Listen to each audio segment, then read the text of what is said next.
பன்னீர் fried rice பண்ண போகிறோம். அதுக்கு தேவையான பொருள் பட்டை, கிராம்பு, ஏலக்காய், சோம்பு, பிரிட்ஜி இலை. அதுக்கப்புறம் பன்னீர் 200 கிராம் கட் பண்ணி வச்சுருக்கேன்.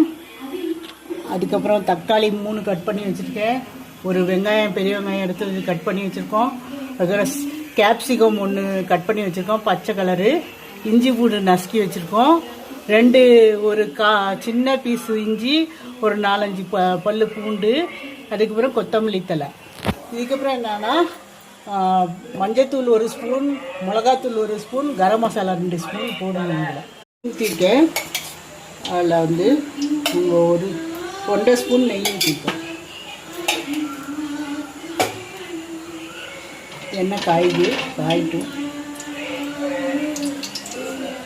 எண்ணெயும் 1 ஸ்பூன் நெய்யும் ஊற்றிருக்கோம். அது காஞ்சிடுச்சு. காஞ்சதுக்கப்புறம் இந்த பட்டை கிராமெல்லாம் வச்சுருந்தோம்னா அதை போட போகிறோம்.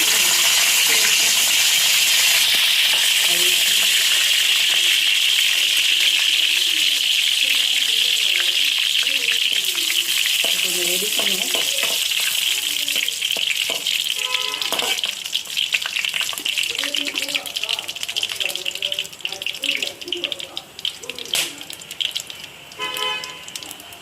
இப்போ அடுத்தது வெங்காயம் போட போகிறோம். நம்ம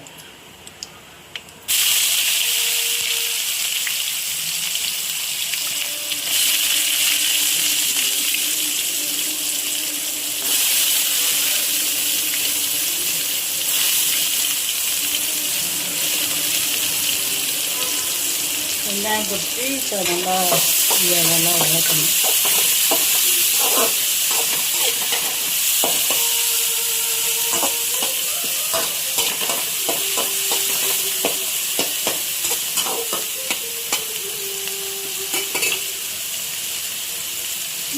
வதங்கி வந்துடுச்சு. மஞ்சத்தூள் போட போகிறோம். 1/2 ஸ்பூன் மஞ்சத்தூள். மிளகாய் பொடி ரொம்ப நாங்கள் கம்மியாக தான் சாப்பிடுவோம், அதனால் சின்ன ஸ்பூனாக போட்டு வச்சுருக்கேன். டீஸ்பூனுக்கு 1 ஸ்பூன் உங்களுக்கு தேவைப்படும்.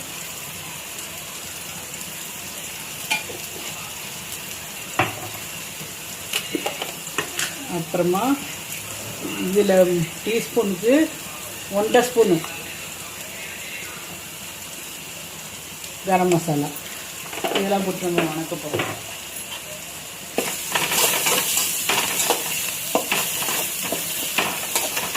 லேசாக பச்சை வாசம் போகிற வரைக்கும் அனுப்பிடுங்க. அடுத்தது தக்காளி, இஞ்சி பூண்டு,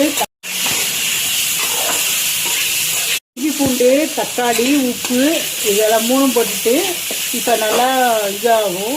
மேஷ் ஆகிற வரைக்கும் நம்ம வேக வைக்கணும். இதை மூடிக்கலாம் கொஞ்ச நேரம்.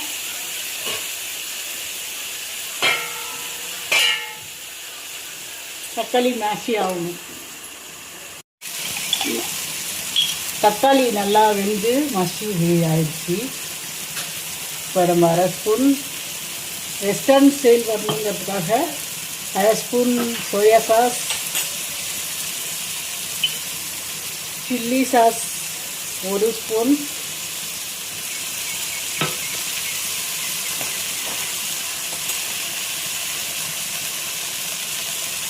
அப்புறம் டமாட்டோ சாஸ் 1 ஸ்பூன். இது பாருங்க, டமாட்டோ சாஸ் 1 ஸ்பூன். அவ்வளோதான். இப்போ இதை வதக்கிட்டு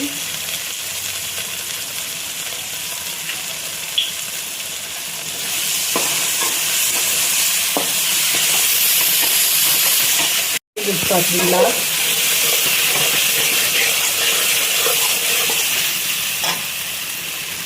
இப்போ கருவேப்பிலை,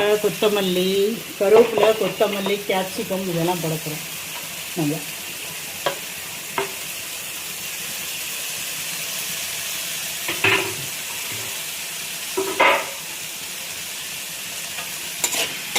இதெல்லாம் ரொம்ப வணங்கணும்னு அவசியம் இல்லை. கிரன்ச்சி டேஸ்ட்டில் தான் கேப்சிகம் இருக்கணும். ஒரு தடவை வணக்கினா போதும். ஒரு 1 நிமிஷம் வணக்கினா கூட போதும்.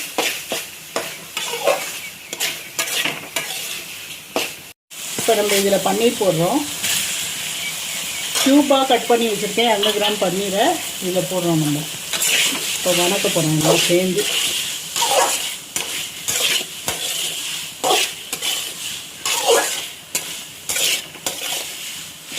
இதில் எல்லாம் மசாலாலாம் கொஞ்சம் இறங்கிறதுக்காக இந்த ஒரு 2 நிமிஷம் வணக்கணும்.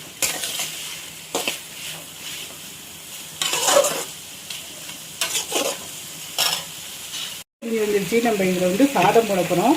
கொஞ்சம் அனல் கம்மியாக வச்சுக்கிட்டோம். சுத்தமாகவே இப்போ சாதம் போட போகிறோம். நம்ம அரிசி 1.5 ஆளாக்கு அரிசி 300 கிராம் இருக்கும். இவ்வளோ இதுக்கு நம்ம சாமானுக்கு 300 கிராம் அரிசி போடலாம். நம்ம